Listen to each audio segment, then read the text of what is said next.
Hey, power presenters, ready to tackle those wildcard Q&A sessions? Well, let's conquer the fear together.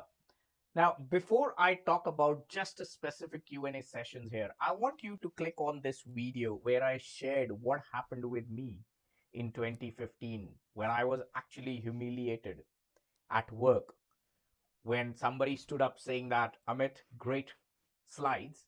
I do not know what you're trying to communicate. And that's where my journey of corporate communication started. Well, going back now to this, if you dread those dreadful Q&As that comes at the end, you're all prepared. People come up and ask you questions and you get into anxiety, you know, and a fear gets in. You forget all the thoughts.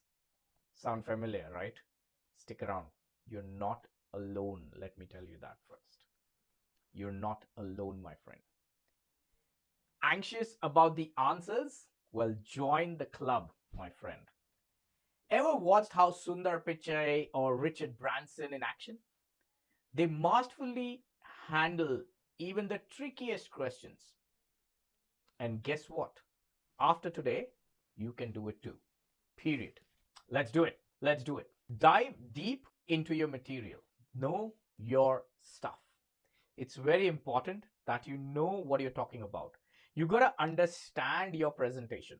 You got to know what was the problem, where are you going to start, what's the middle of the presentation, and what's the end of the presentation. You got to know what you're going to talk about. Make sure that you think from the audience perspective, which means you got to predict and prepare, anticipate the questions that others might ask. If you're in a financial meeting, if you have a lot of senior management, what are the questions they might come up with? If there are a lot of technical folks, what questions they might come up with?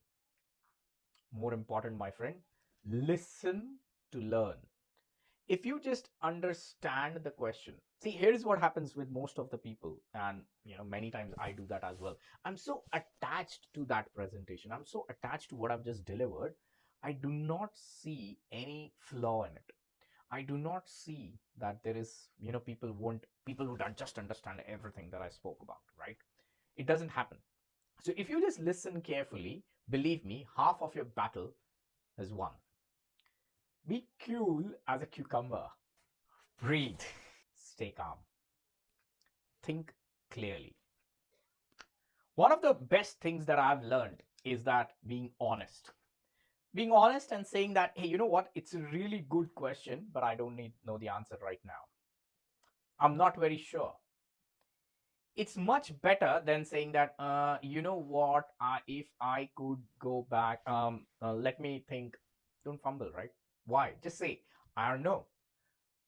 However, I'll get back to you. And make sure you get back to that person. That's what will build your credibility.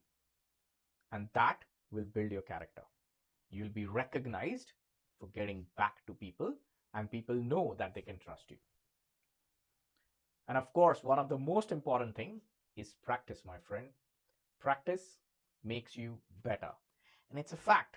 Practice will help you to understand things better. Practice will help you so that the next set of words flow easily from your mind rather than thinking. So you can focus on Q&A based questions rather than just mugging up your presentation. Well, Brian Tracy said that communication is a skill you can learn, and it's absolutely true. That includes mastering the Q&A dance. Every question is just one step towards becoming a presentation maestro. Yes. And here's an interesting thing. We teach a lot of things in our program when it comes to presentation. Well, if you're ready to take up the Q&A game, why not hit the like button? Share your trickiest Q&A moment. I would love to hear it. Really, no kidding. I would love to hear it. I shared my challenge earlier, right? Of course, subscribe because you're going to get there more than 400 videos on my channel. Here's the thing. My name is Amit Khanna, and I am the person with the facial paralysis. And I conduct masterclass every week so that you can be better. Until then, take care. God bless. Bye-bye.